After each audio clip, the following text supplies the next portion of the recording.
Hello and welcome to Journeys of Restoration, my podcast where I talk about my journey of forgiveness, faith, my mental health experiences, and all things wellness and well-being.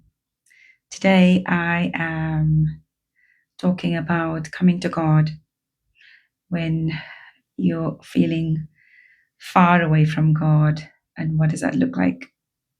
So you're far away from God, you are surrounded by people who don't know what you are going through, and people you are living with that are the people you're supposed to take courage from, be encouraged.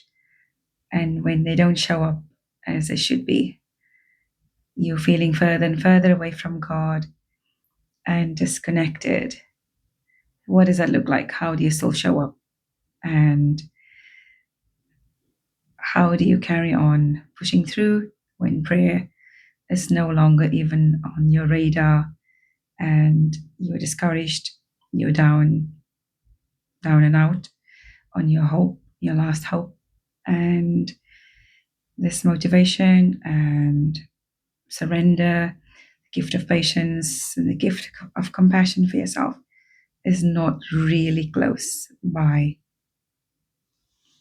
God knows you're angry, God knows you're frustrated, God knows you're hopeless, you're helpless, and God knows you're stuck. God knows that you are not even considering that He's really still there with you.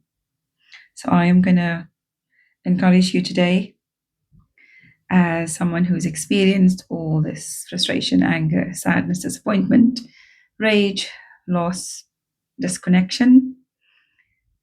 And just as God promised David, His unfailing love and commitment, He will still be there. And hold on, hold on, hold on to all of that. And I read from Isaiah 55, verse 3 today.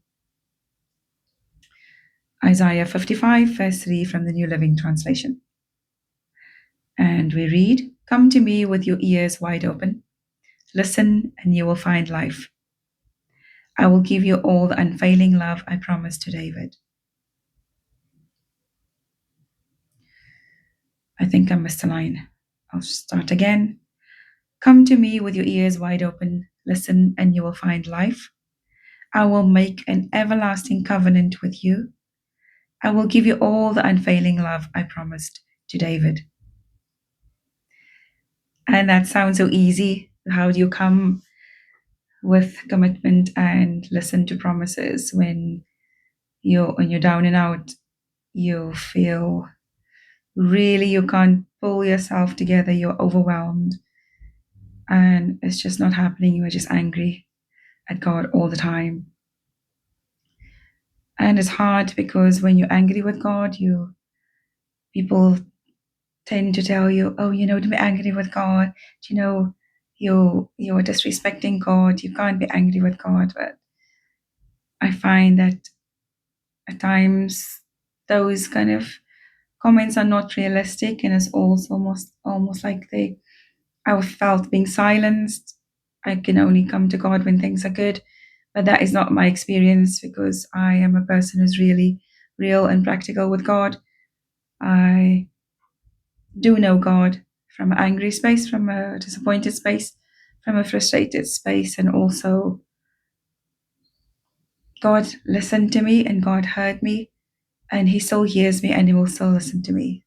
So I will encourage you in your frustration, in your anger, in your sadness, your disappointment, your disconnect, your letdowns, and when things are not as they should be, and people are betraying you and disappointing you and neglecting you, rejecting you, and abandoning you, that God is still in the business of giving His promises, and He will show up for you. All you need to do is show up.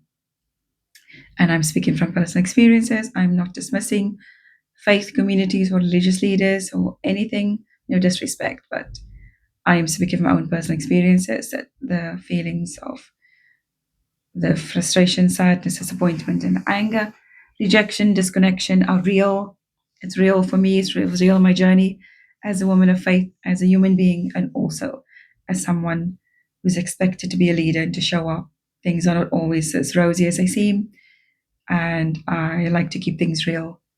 And as leaders, also, I have had conversations with people, but nobody seems to think that they can be real and vulnerable. I don't think that's the kind of life God wants us to live. We should be real and vulnerable and open and honest in all situations, not just showing up as leaders, but also showing up with vulnerabilities as leaders. And I'll leave you with that today. I'll see you next time. Stay blessed and beautiful. Bye.